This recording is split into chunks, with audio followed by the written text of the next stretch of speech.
Hello friends, જાનકીના રસોડામાં તમારું સ્વાગત છે। આજે આપણે બાળકોની ફેવરેટ તેવી સ્પોન્જી અને હેલ્ધી ઘઉંના લોટમાંથી કેક બનાવીએ।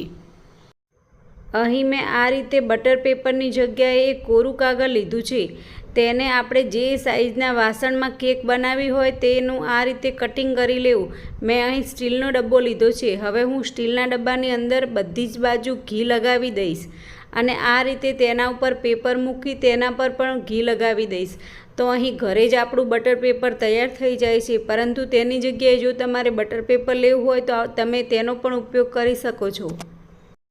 અહીં હું આ કેક કડાઈમાં બનાવી રહી છું, માટે તેમાં થોડું મીઠું ઉમેર્યું છે અને કાંઠેલો મૂકી મીઠાને બધી બાજુ ફેલાવી તેને 10 મિનિટ માટે પ્રીહીટ કરવા મૂકી દીધું છે। પરફેક્ટ કેક બનાવવા માટે તમારે અહીં મેઝરિંગ કપનો ઉપયોગ કરવો પડશે। અહીં મેં 1.5 કપ જેટલા ઘઉંના લોટને આ રીતે આંગળીની મદદથી દબાવીને ચાળીને લીધો છે। આ રીતે કેક બનાવવી એકદમ સહેલી છે, પરંતુ તમારે અહીં ફક્ત માપનું જ ખાસ ધ્યાન રાખવાનું હોય છે।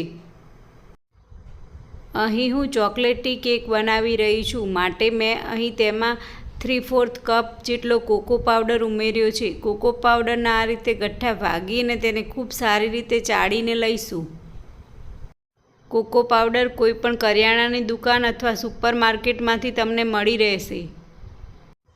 અહીં આપણે આ રીતે બધી જ કોરી સામગ્રીને ચાળીને લઈશું અને તેને એક જ બાઉલમાં મિક્સ કરી દઈશું, જેથી તમે કોઈપણ સામગ્રી ચાળશો તો તમે જ્યારે મિક્સ કરશો ત્યારે તેમાં એકદમ ગઠ્ઠા નહીં રહે અને આપણું બેટર એકદમ સ્મૂથ તૈયાર થશે। અહીં હું કેકને સ્પોન્જી બનાવવા માટે બેકિંગ પાવડરનો ઉપયોગ કરી રહી છું। 2 ચમચી જેટલો બેકિંગ પાવડર આંગળીની મદદથી દબાવીને આપણે ચાળીને ઉમેરીશું। બેકિંગ પાવડરની જગ્યાએ તમે ખાવાના સોડા અને ઈનો પણ ઉમેરી શકો છો। તે કેક તમારે જોવી હોય તો કોમેન્ટ બોક્સમાં જરૂરથી જણાવજો। અહીં મેં એક મોટી તપેલી લીધી છે, તેમાં 1 કપ અને બીજો 1/4 કપ જેટલી દળેલી સાકર ઉમેરી છે। તમે તેની જગ્યાએ ગોળનો પાવડર પણ ઉમેરી શકો છો। તેમાં રૂમ ટેમ્પરેચર પર હોય તેવું અડધો કપ જેટલું પાણી ઉમેરીશું અને તેમાં અડધો કપ જેટલું રૂમ ટેમ્પરેચરનું દૂધ ઉમેરીશું। ત્યાર પછી તેમાં 6 ટીસ્પૂન જેટલું ઘરનું ઘી ઉમેરીશું।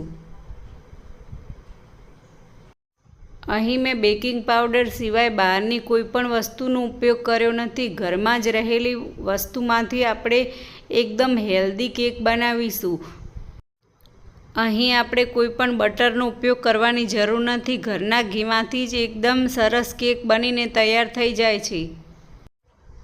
કેકમાં વેનીલા ફ્લેવર આવે તેના માટે મેં અહીં 1 ટીસ્પૂન જેટલું વેનીલા એસેન્સ ઉમેર્યું છે। તે ઉમેરવું એકદમ ઓપ્શનલ છે, તમારી પાસે હોય તો તમે ઉમેરી શકો છો, નહીંતર તમે તેને સ્કીપ પણ કરી શકો છો। ત્યારબાદ ચમચી અથવા વિસ્કરની મદદથી ખાંડ ઓગળે ત્યાં સુધી આ બધા જ મિક્સરને બરાબર મિક્સ કરી લઈશું। બધી જ સાકર અહીં ખૂબ સારી રીતે ઓગળી ગઈ છે। કેકને વધારે ટેસ્ટી અને હેલ્ધી બનાવવા માટે મેં અહીં તેમાં કટિંગ કરેલા ડ્રાયફ્રૂટ્સ ઉમેર્યા છે।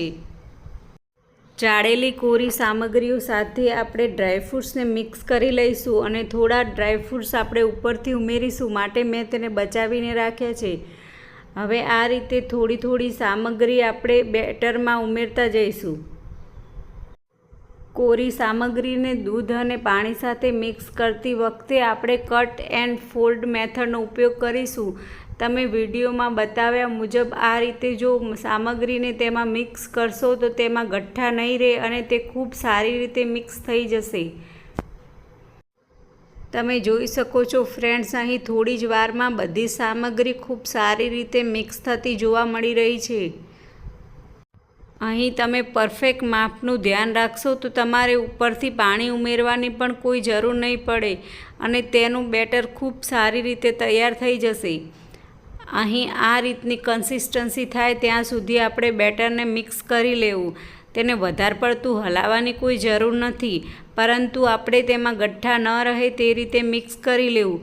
ત્યારબાદ આપણે તેમાં આ રીતે તૈયાર કરેલા ટીનમાં ઉમેરી દઈશું. તમે અહીં તેને એલ્યુમિનિયમ કે સ્ટીલ કોઈ પણ વાસણનો ઉપયોગ કરી શકો છો. માર્કેટમાં કેક બનાવવા માટે અલગ અલગ શેપ અને અલગ અલગ સાઇઝના કેક ટીન એલ્યુમિનિયમના મળતા હોય છે. તમે તેનો પણ ઉપયોગ કરી શકો છો. બધું જ બેટર ઉમેરી ગયા બાદ આપણે તેમાં ઉપરથી કટિંગ કરેલા ડ્રાયફ્રૂટ્સ ઉમેરીશું. ડ્રાયફ્રૂટ્સમાં મેં અહીં કાજુ, બદામ અને અખરોટનો ઉપયોગ કર્યો છે. અહીં તમે પિસ્તા કે કોઈ પણ તમારી મનપસંદના ડ્રાયફ્રૂટ્સ ઉમેરી શકો છો.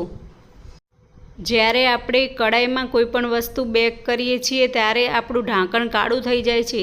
તેના માટે મેં અહીં તેના ઉપર કપડું બાંધી દીધું છે અને કડાઈ પહેલેથી જ પ્રીહીટ કરેલી હતી. માટે આપણે તેમાં આ રીતે કેક ટીન મૂકી અને ઢાંકીને તેને 25 મિનિટ માટે થવા દઈશું.